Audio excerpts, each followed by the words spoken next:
Do it again. Of all the gin joints in all the towns in all the world. You're listening to Drinks, Jokes, and Storytelling. A martini, shaken, not stirred. Don't try and church it up, son. You can't handle the truth. I am big. The pictures have got small. Your first one's on us. Welcome to the desk is shaking. The camera comes on and your desk is shaking. That's how. It's so bad. Ask me what's bad. Ask me what's bad. Richie, what's bad with that? What's wrong with that? This is bad. Anyway, do the intro. Welcome to Drinks, Jokes, and Storytelling. I'm your host, Mark Rigodano, and with me as always... Richie Bird. He's so bad. What? You laugh so hard. Joel just wrote, I'm still here. He's in the back. Oh, my God. Wow. I think I'd like watch. Next time we do the show, I want to watch you watch that. Yeah, you have to. Joey, is there any way we can set up? Yeah. That we can watch Richie's reaction while that's playing, like a reaction shot video. Please. We need to do that because I've never seen somebody laugh so hard. Joey said we can make it happen. All right. So, I mean, you know what it reminds me of? Like when you're in the Poconos at a gig, and there's like a channel 22, and they have all local, like there's always like a dance going on or something, and then they cut to some, hi, we can't stay in business without you. So you know, you're like, oh my God, do people really talk this badly? And then it reminds me of like if a space alien came down and they read a book like how to act like a human, like, hey everybody, how's your local sports team? I can't believe they won or lost the big game last week. I love you, Joel. I love you. So hey, Flammer's in the house. Flammer's in the house. I also saw Mike Albanese popped on. What up, Albanese? Oh, yeah? Yeah. Cool. Joey Cola's in the house. Joey Cola's in the house. I'm excited. That's it. That's because of our guest. Yeah, we got a great guest today, man. We got quite the. This guy's going to tell some good stories. We should put it right up front that this is not going to be a clean show. It is not. No. In honor of our guest today, fuck everybody. Okay.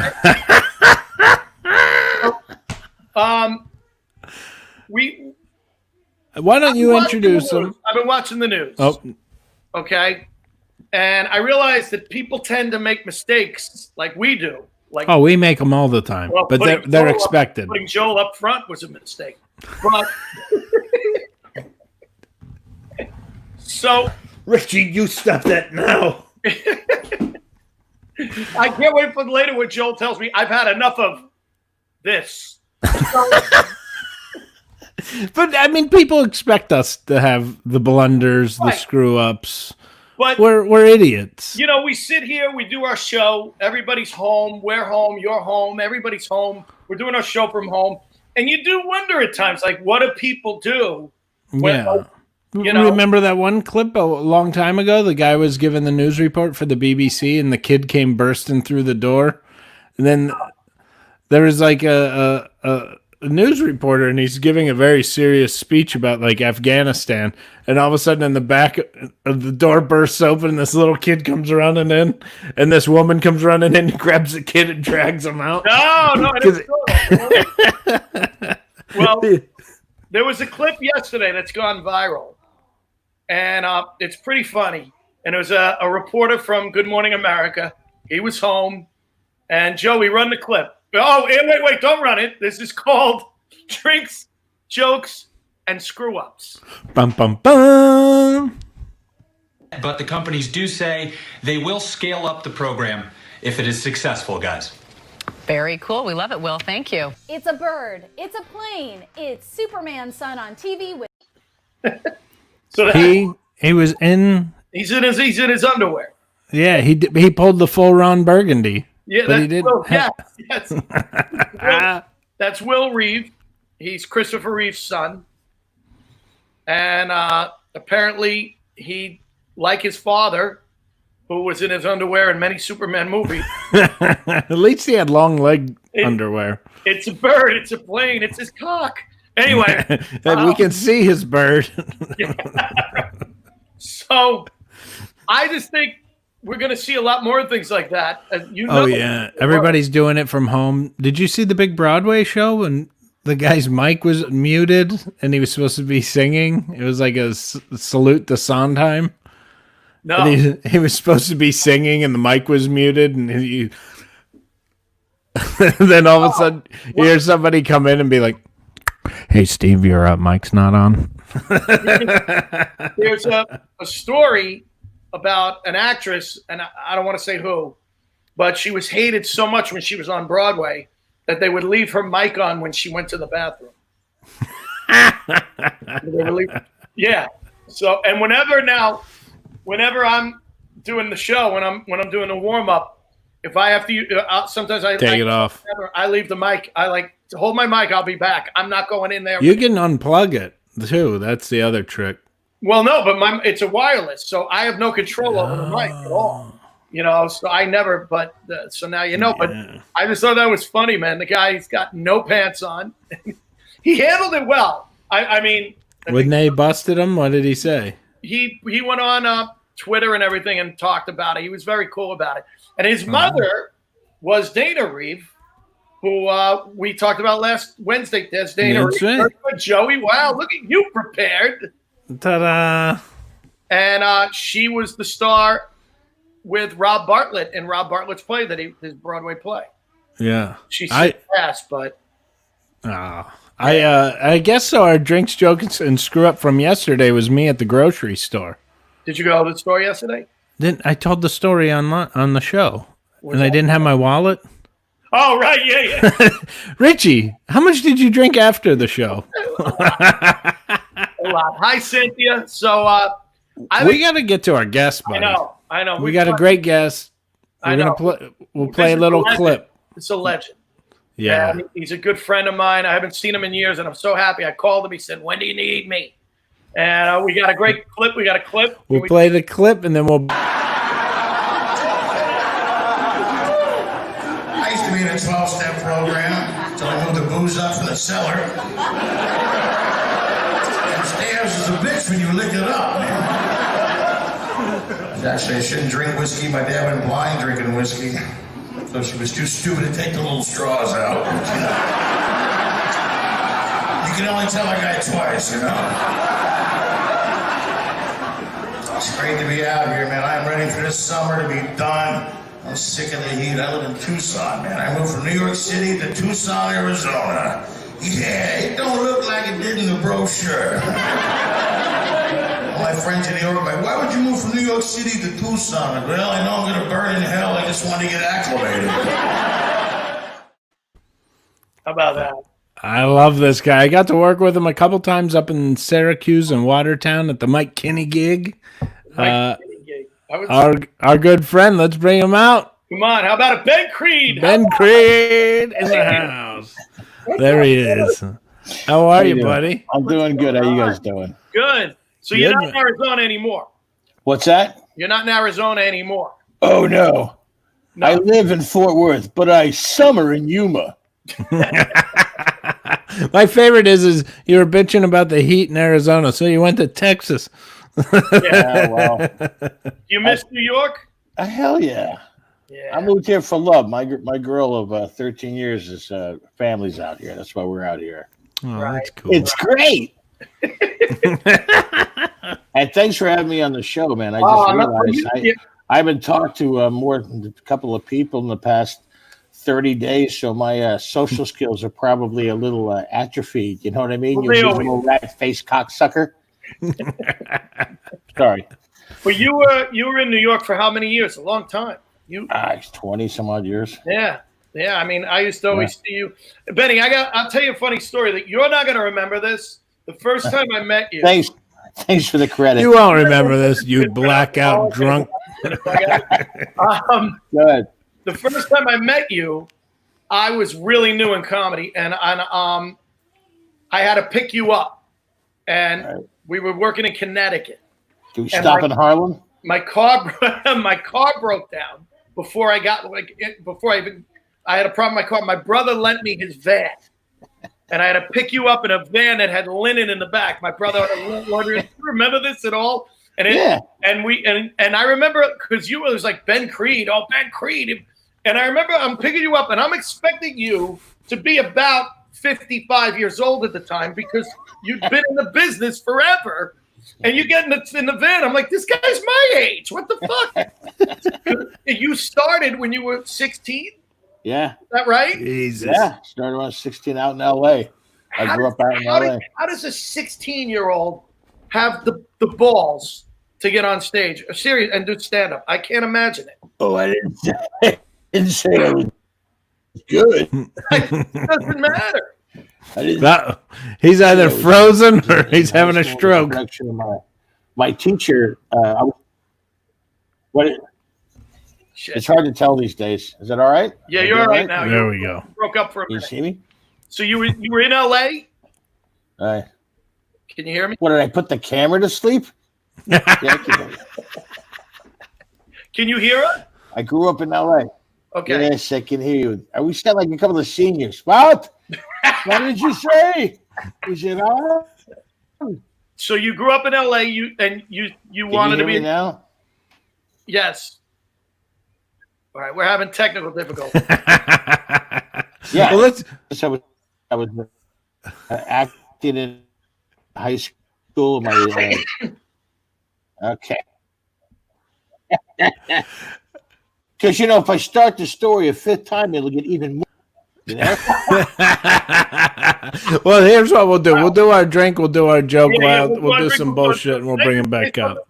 We have gone weeks now. We've been doing the show over a month, right? Yeah. And we've had no problems. Except for me.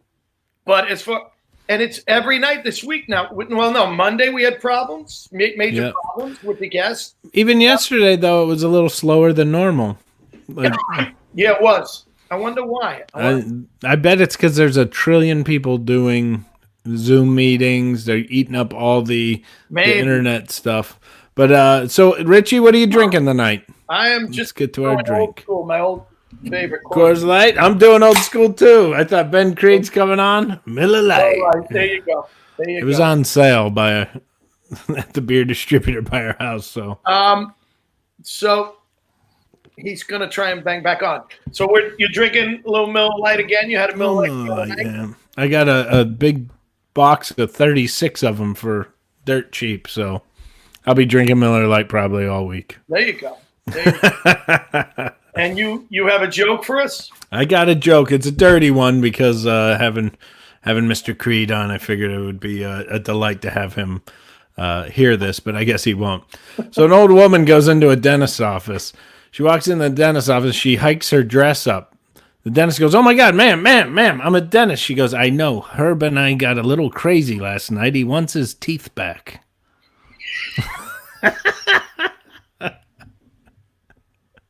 Oh my God! It's an oldie but a goodie. Come on, goodie.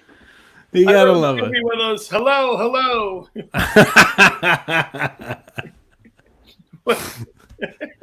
Why'd you say it twice? I didn't. Anyway, I love jokes. So we're kicking it old school right now. It's you and me. We're waiting on Benny. Now, you know what happened that night when I drove him? Yes. Tell me the story. Yeah. So my brother lends me his van. I got to go in the city, pick up Benny. We're going to Connecticut. We're running late because my car broke down.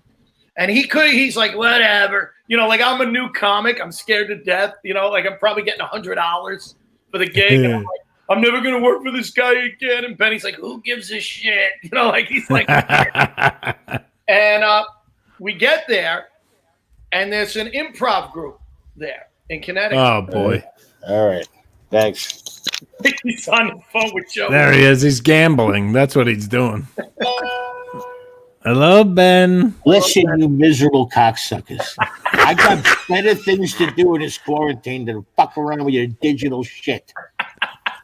So what happened? Did you get closer to the? No, you didn't. Did he tell you to get closer to the router? He said my Johnson rod was out of alignment. I don't know. I mean, I have no idea how this shit works. Well, you're back now, and that's all that matters. Yeah. I was saying to Mark that when I picked you up, we went to Connecticut. Right. When we got there was some improv group that was doing like a class or something. Right. And a guy and a girl came up to us, and it was a husband and wife. Of course it was. And the wife, the wife was saying, "I really want to do stand-up comedy. I really want to do stand-up comedy. How do I get started?" And it was Lisa Lampanelli. Really? No shit. That's. I don't remember that. Yeah, there was Lisa. There's Lisa right there. Yeah. What did you tell her? She and I told her. You don't have a chance. I said, "Don't be racist. Call Jim Galactos. Don't curse. Get yourself booked." And then her husband. I don't know what happened to him, but anyway, yeah, that was the first time I met you, and I was blown away at how young you were, because you'd been known forever in the business, but now you were talking about you started at 16. I was known at one point. Yeah. It's good to know. So you're 16 years old. You said you kind of got cut off, but I think you said you had done some high school plays and things. Oh, I was in my acting teacher in high school was encouraging me to go out to the Comedy Store because I kept telling him that's what I really wanted to do, and I just thought I was too young because I was 16. But I went out there on my 16th birthday and started working there.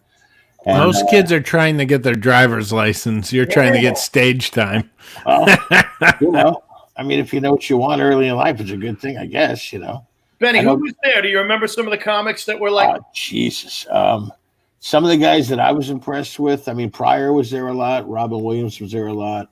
Wow. But some of the guys like that were right before they got big were like, Sam and Gary Shandling. Right. And geez, God, a million guys. You remember what it used to be like? Yeah. There was no Facebook, no internet or anything. It was just guys you would hear about. And then you'd get work on the road, and eventually you'd end up working with them. Yeah. And you got to see them. Was there an energy, though, in the air that you kind of knew these people were legends? Like, it was like, this is something really special. Pryor already was a legend. Well, Pryor was already a legend. But when I was in high school, I used to do shows for the student body. They loved it because they got out of class for 2 hours. Right. So no matter what I did on the stage, it's great. But at that time was SNL just started, but maybe a few years before that. I think I was 14 when that started. I got to see Pryor live on the Sunset Strip, Monty Python at the Hollywood Bowl. Wow. Steve Martin and the Blues Brothers at the amphitheater. George Carlin a couple times, and saw all these shows that were the big guys. And when I started off, the guys that I thought were, hysterical were huge. Were guys nobody had heard of. I mean, maybe a handful of comics, but comics are a hard laugh. We're a hard audience. So the guys that you would sit there and laugh at and actually give up the credit for, you go, that guy's fucking funny. Yeah. So were your parents in the business? Were your parents in entertainment? No. You were just in LA by chance, so obviously you got kind of steered into comedy. Surfed when I was a kid. Was always into. I did some stuff in theater with the church group when I was really young, and school plays. I think the first thing I did was I played all 3 Christmas ghosts in. Christmas Carol. He did the Christmas Carol as a one-man show. I was like 7 or 8 years old or something. It's Ben Creed's Christmas Carol. And you're going to be visited by 3 fucking ghosts. My interpretation of Dickens classic. And when I got into high school, I'd done some serious acting, and I won the Shakespeare Festival for Southern California. Kind of got thrown into the mix of some stuff. But I remember going up on stage and making everybody laugh in high school and going up on stage at a Comedy Store and just taking it in the face. Just, just the worst things all the bad mistakes, Yeah. Oh yeah. Well, you remember what it's like, right? Yeah. Yeah, I still do. And so when you remember the first thing you do is start smiling because it's not that bad, right? It's like, oh my God, that was so horrible back then. Worst thing ever. And then you realize if you stay with it, it gets much worse. So those first days are nothing, man. I had such a weird thing because when I started, I didn't really know I even wanted to do it, so I didn't care. Why did you start? Because I worked at a comedy club. But why would you subject yourself to such horrible rejection and heartbreak if you don't think you want to do it? You got to be 100% sure. Well, no. Then when I was like, no, I think I really like this. And I want to give it a shot. I started bombing nonstop. Right, as soon as you give a shit. Yeah, when I didn't care, and it might have. I don't know if it was. I didn't care, so when I bombed, I didn't really care, so it didn't feel bad. I was just like, fuck it, I'm just filling time while they throw that guy out of the club. But then when I actually tried to be a comedian, I just bombed for like 6 months straight. And then like I would have one good show that kept me going like, oh, okay, I think I'm good. Thing, right? I mean, that one show. Yeah. What other job does somebody stand up and go, you fucking suck at what you do and we want you to stop doing it? No other job, right? I'll come back tomorrow. Yeah, that's great. Now, how long were you in LA? What did you go West Coast to East Coast, or was it I went to New York when I was 22. Wow. So 6 years. What made you go? I mean, you were in a good area. It wasn't like you were in Wyoming. You were in LA. You know what, man? Everybody that I liked, everybody that I watched, everybody that I admired did serious time in New York or was from New York, and it was just something about it. I always wanted to be there, watching all those movies as a kid. It was just something I wanted to do. I didn't see the real. There was a lot of cutthroat in LA and a lot of backstabbing and a lot of hacks. Just what? Oh, really? You want to play games? You want to play games? I'll play games. What are you drinking, Benny? I'm having some wine for the heart. Okay, good for the You're heart. healthy.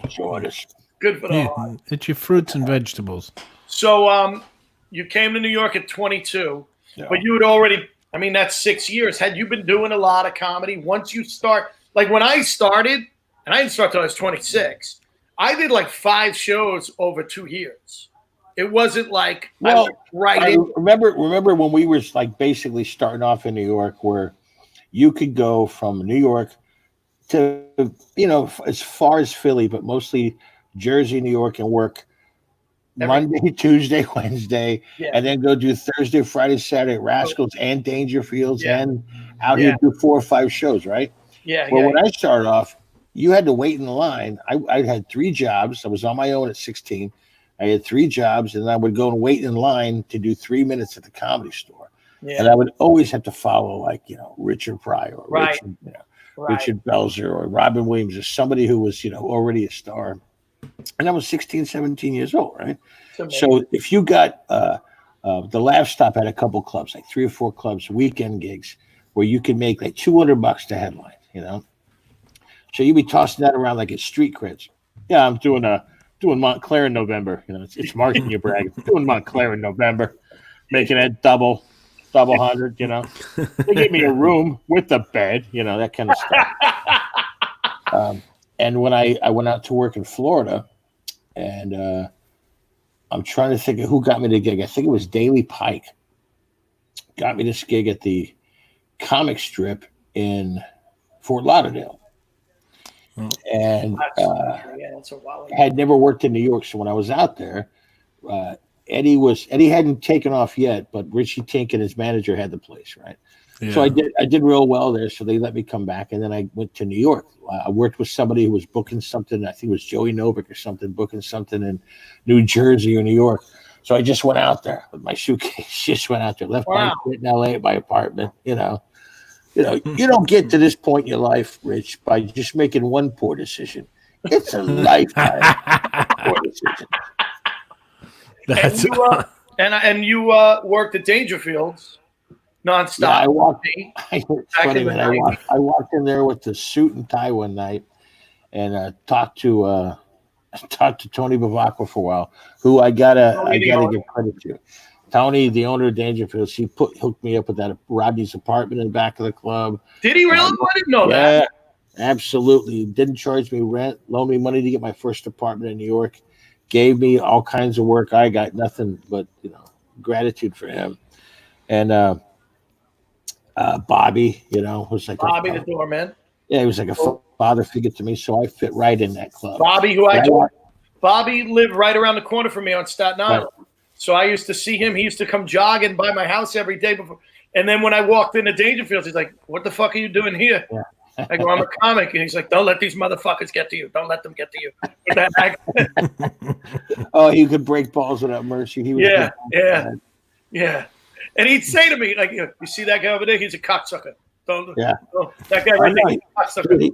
He used to look out for me when the mob would come in. Yeah. And I'd be on stage and some guy would be wising off. You know me, I no filter, right? Right. He'd stand there in the doorway, where you could see the light, and he'd go like this, like, "Shut up, don't say a fucking word.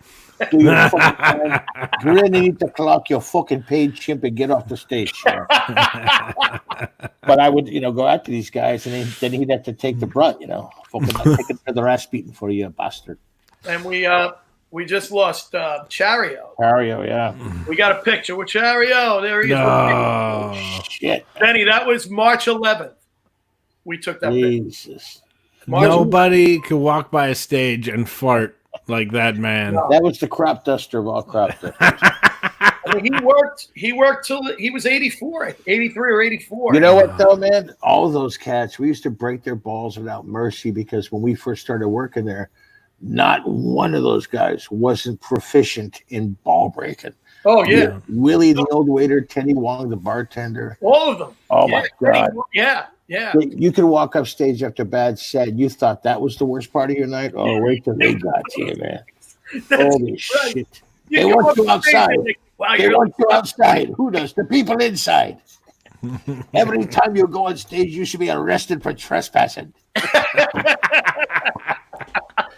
I saw you on stage last night. You should be arrested for loitering. Oh, God. Yeah, when I worked at Stand Up New York, Cats in the Blind. Sorry, I was the guy who had to go up, and when there was a heckler, and I had to go up and fill time, while this big Australian scary dude would just come over and just grab someone and yank them out. And I remember being scared to death that they would wait for me after the show, because I would go up and I'd pick fights because we knew who the heckler was. So I'd go up and pick a fight, and then all of a sudden Rich, this Australian dude, would just grab people by their necks and yank them out of the club.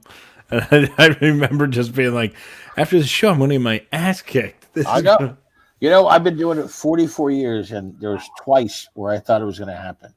And once I had to use the mic stand to defend myself. No shit. Oh, yeah. I dropped a guy like that. I had a guy. I picked up the bass and hit him in the chin. He was out like a wet Really? Wow. The other time was at Dangerfields. I was doing, it was one of the weekends during the proms, right? I knew it was going to be a prom show. No, it wasn't a prom show. It was just a weekend. And there was these two off-duty Jersey cops that drunk off their ass. I was working with Norton or something. So I get on stage, and the guy says, something. He makes like 2 or 3 bald jokes, like just low-hanging fruit. Yeah, I'm bald. Gee, okay, great. So I think I was just in one of those moods, and I said something to the effect of, "Sticks and stones may break my bones, but I fucked your mother."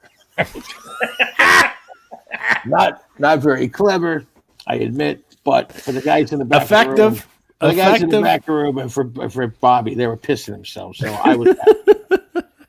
So I finished my set, 20 minutes on Saturday. You can't do that bad, I'm doing all right. I get up stage, and this fucking 6'6" monsters just stand there blocking the door, right? So I know he's coming after me, right? So I try to walk by him, and he makes a move, and I give everything I got, my body weight and everything, right into his chest, right? Doesn't fucking budge. Whips out a badge, whips out a Jersey bag, and all I could think of is, fuck Jersey. It's no good here. So you know where the waiter station is, and the knives in that ham can? Yeah. I got my hand buried in that can, right? This guy's gonna fucking kill me. I'm not dying in Dangerfields, all right? I'm not dying. I'm not dying in the middle spot in Dangerfield on a Saturday night. You know, get that blurb in the post. When you walk in there, it looks like everything's black and white. Like as soon as you walk in, you're not dying in black and white. Like one of those old mafia hit pictures, you know. Yeah. Face down to that candle. So Darren stepped in, Tony's son. He stepped in. He goes, "All right, sir, calm down." And I'm talking. I go, "What the fuck is your problem?" He goes, "My mother died." I'm like, "All right, here we go." Here we go. So I tried to talk it out, but Norton was just looking at me like, "I think this guy's going to kill him," you know. And I thought so too. I thought this guy's going to fucking kill me. This is how I'm going out. So he started crying and then talking about his mom, and I just walked away. And afterwards, I remember being downstairs getting paid, and Tony, the owner, goes, "Hey, maybe I don't know, maybe next time not say you fucked his mom."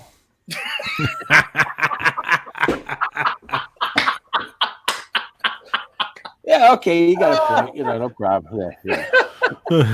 Well, one night I was there. I didn't do a lot. I've seen you in action. Go after kids there at the proms. You were there, Darren. Richie's got no fucking patience, man. He made me get up at a prom, Mark. I can't believe you know what I'm talking about then. And I go, "Darren, I don't want to do the proms." He goes, "No, you can do them." I go on stage, and they start heckling. I put the mic on the floor, and I go, "One at a time, line up, one at a time. I want one guy come up, I'll beat the piss out of you. Then the next guy come up, I'll beat the piss out of you. Then that one at a time." Yeah, because none of them are going to hit a girl. But everybody got quiet. So then I go, "All right, now we know who the pussies are." I start to do my act. They start heckling. I go, "2 at a time, 2 at a time." And Darren gives me the light. I've been up for 2 minutes. I go, no, you guys in time. Come on. I'll beat the piss out of both of you. And I walk up. Darren's going, "Get off the thing." I come up and I go, "You're right. I think I'd be good at this. I think I can do this." I remember walking in one time. No I think you were stretching or something because I was doing like a couple different shows. It was prom night. And I came in and I walked up to Bobby and I go, "How's Richie doing?" Because you're on stage. He goes, "Take a fucking look." So it's just nothing but prom kids, and I've got this big grin on my face, and I guess they've been giving you some shit, and you settled them down because you were singing. You know, you're like, "When I come home to you know what? Shut your fucking mouth." And I just laughed. I thought, okay, I'm going up to this after that.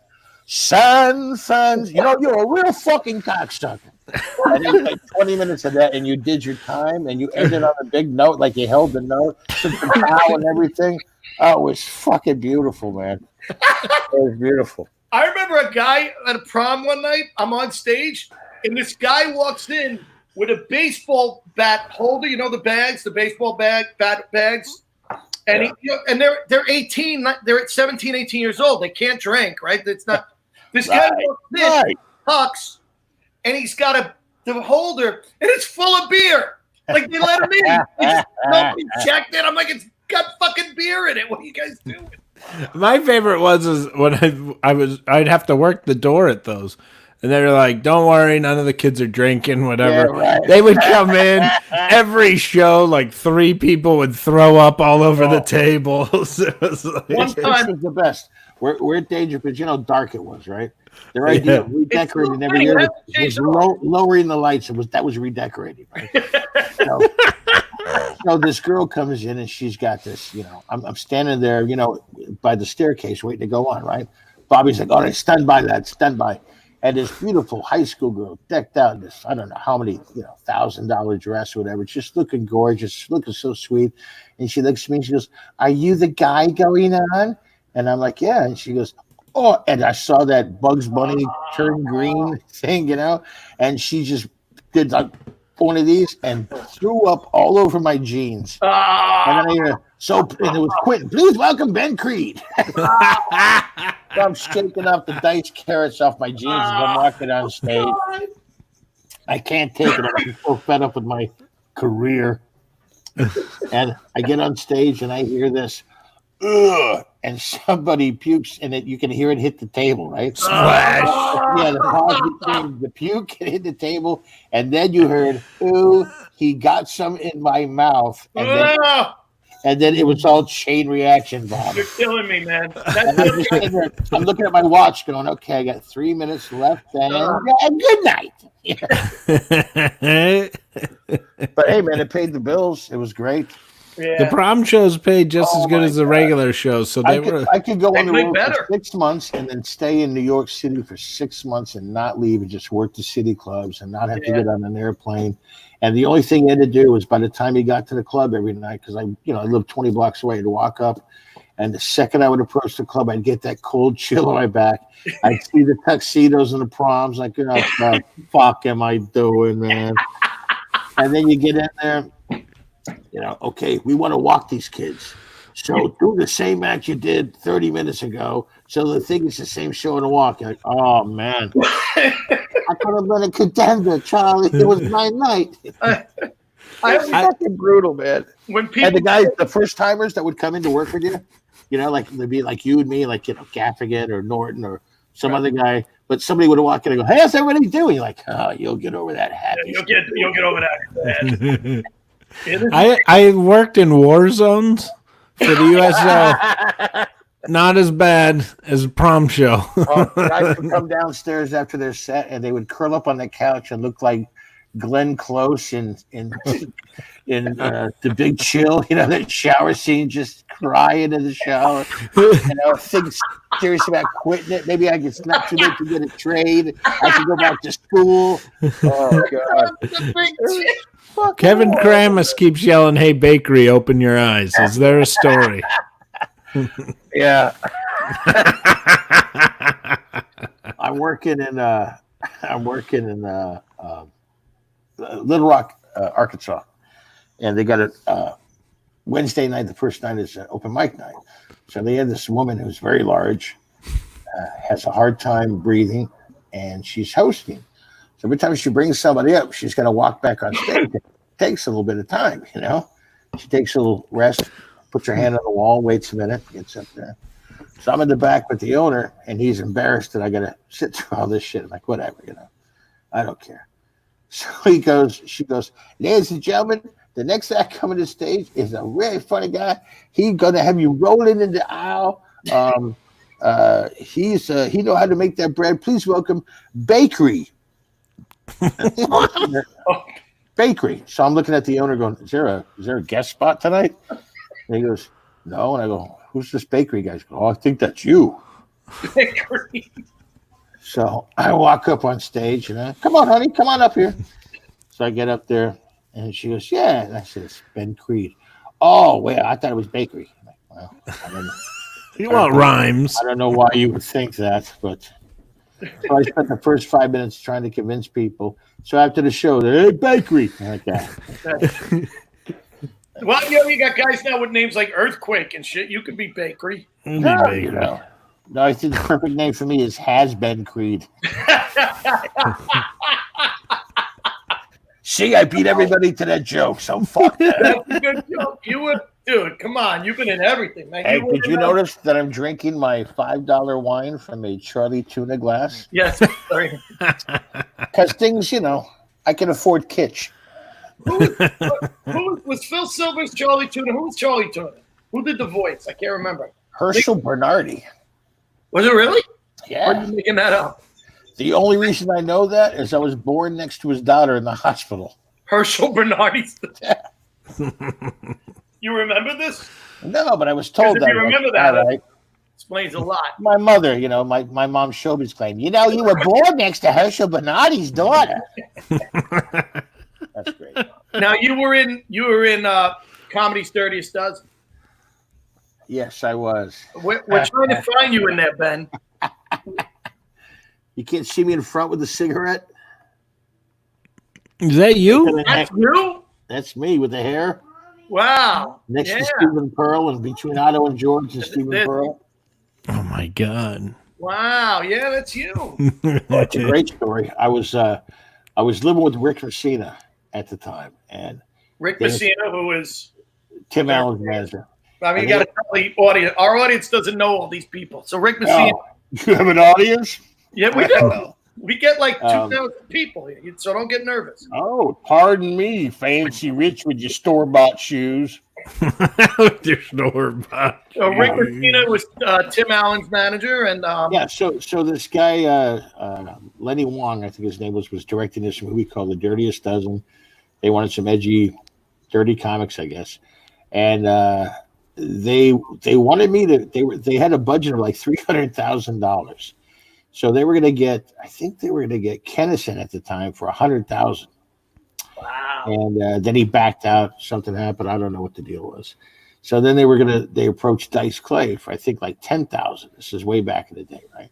And then he backed out the last minute. So they asked me, instead of being on the show, if I would just host it for $2,500. So, and you jumped at it. Oh yeah. I negotiated down further, I think. I'll tell you what I'll do for $2. But yeah, we did it. Yeah, I hosted. We did it at the Middle Lane Theater in the Village, and I think they just opened it up to anybody to come in. Oh boy! And I filmed. I don't know. We filmed for 4 or 5 hours, and then they had to go back and loop it because my audio was off.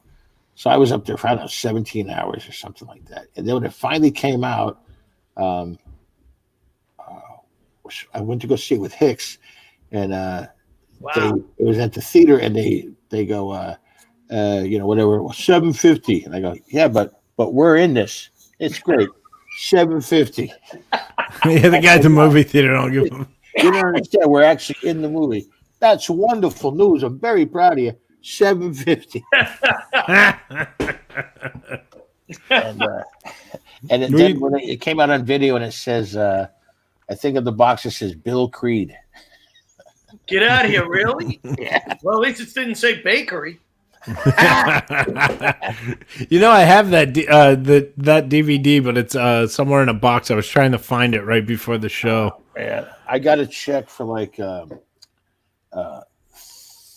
either $3.34 or 34 cents. $3.34 I get, it's 30 years ago, but the 34 cents. It's less than a postage stamp. It's just an insult. I know. But what killed me is I was in the hospital about 7 years ago, and when I went to go pay the bill, it was just $68,000, and I couldn't handle it. They were saying, well, it says here that you work for MGM U of A United Artists. And I go, oh really? Yeah, we have a check right here. I go, oh, that $3.34 check? Yeah, you're getting paid. Oh, okay. All right. Yeah. Well, that'll be your down payment. You want a piece of that? You should chase MGM for the rest of my money. But yeah, it was good that I did it. And a lot of the guys that were in it got a break. I mean, Chris Rock. Otto and George. Tim Allen. Otto and George. Man, how sad was that? Otto and George, yeah. I mean, you called me up after that thing in Canada. You know what happened? Yeah. But go ahead and say. As far as I know, Otto and I were very close, but as far as I know, Otto was up in Canada working, and he suffered from, what was it? I'm trying to think of the exact name. He was paralyzed. His brother had to come up and take him back home on a train. Yeah. He was almost comatose, I believe, for a month.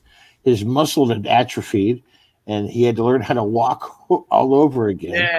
And he was telling me this stuff, and then he was asking me, I think I was working at the Borgata, and he called me up, and we were talking, and then the next day he died. Just that. Yeah. I know we're in the same boat, man. Every time the phone rings at a certain time of night, you're like, fuck that.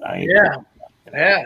This year's been a rough one, man. Yeah. I mean, we were talking yesterday about Vic Henley, who is a good friend of both of us. He did our show. He did this show last year. Wow. And, Vic was great, and just bang, gone, just like that, Do you flinch at all anymore?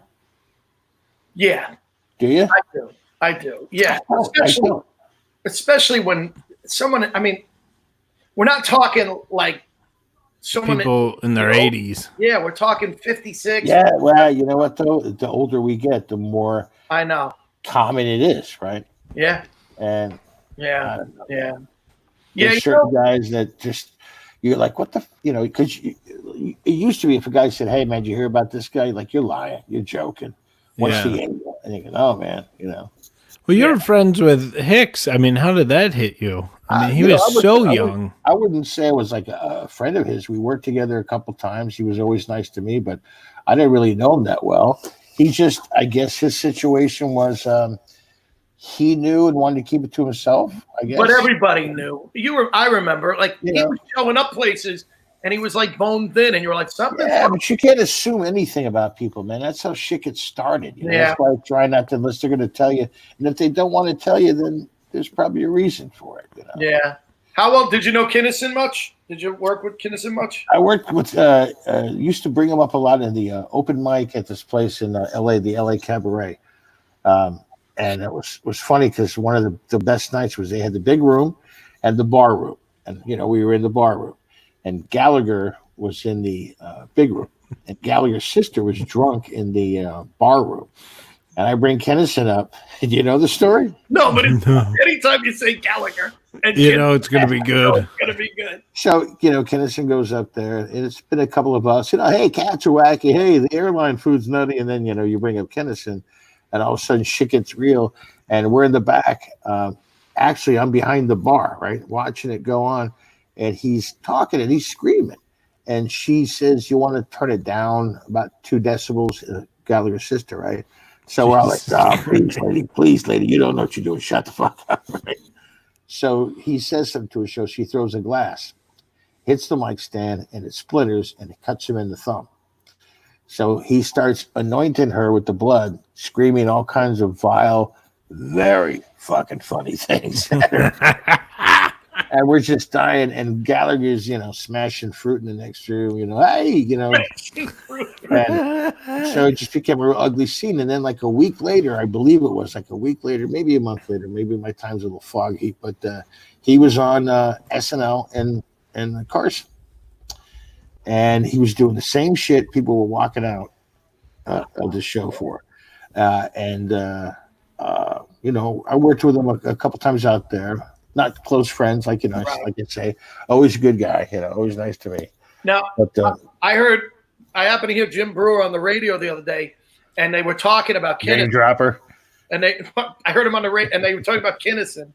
Right. And he said that Louis Anderson, was very close with Kinnison. I guess, yeah. And that Louis said, you could walk in a club in LA, and there'd be a guy on stage, and the audience would be dead.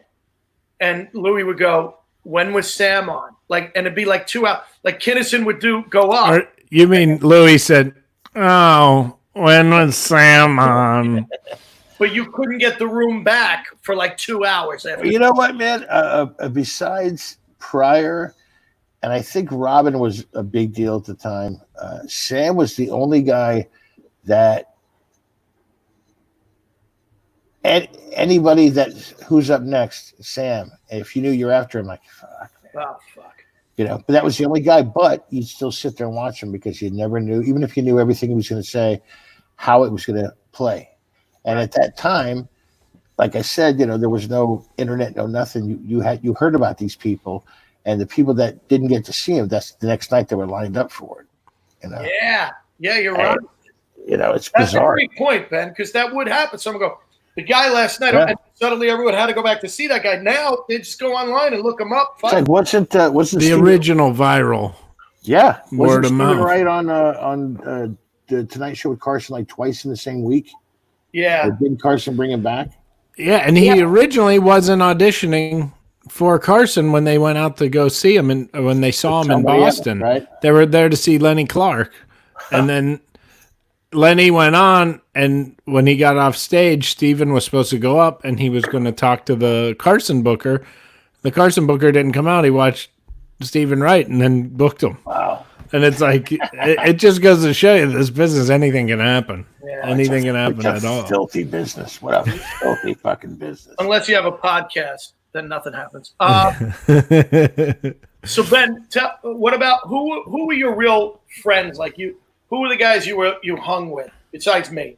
Who were the guys that you really liked? Back in the day? Yeah, back in the day. Mick and I were good friends. Mick Wazinski, yeah. Somebody told me once when I was working with Mick to ask, bring your name up for stories because they were like, I think they called you the Wonder Twins. They were like, they always worked together and they would always had the best stories. Well, Mick pretty much different people back then, you know.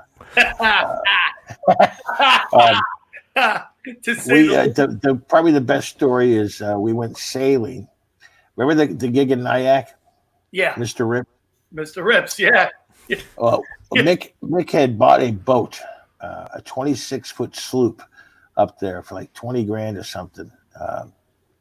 It was up in Nyack, and we had to sail it from Nyack to Seaford Oyster Bay, Long Island, right? And going around Coney Island is like one of the most treacherous reefs in the world. It's supposed to be horrible. So we, I don't know how much you want to talk about on the show, but certain substances were abused back then. I'll just tell it this way because it's probably funnier if I just say we were on acid. But let's suppose we were on acid. Let's just pretend. And we decided to sail the boat from Nyack, New York to Seaford Oyster Bay, 3 days at sea with no tide charts, no water, no food, no knowledge of anything, no common sense. And shit. Yeah, really? Pretty wild. Oh, yeah, man. It was a horrible 3 days. Mr. Rips, was that what? Did a Russian guy own that? Yeah. Yeah. You know what happened? I'm working there. Yeah, I know what happened. And I'm working there, and I go up, and the mic was like taped. It was a complete mess. The fucking mic was a mess, right? And I do my act, and in the middle of my act, the mic implodes on me because it was like taped up. It was like the mic was like from 1922. Right. I come off, I go to get paid, and the guy goes, "Yeah, I docked money because you broke the mic." And that's Drinks, Jokes, and Storytelling, folks. Ben, stick. Last call. Thanks for listening to Drinks, Jokes, and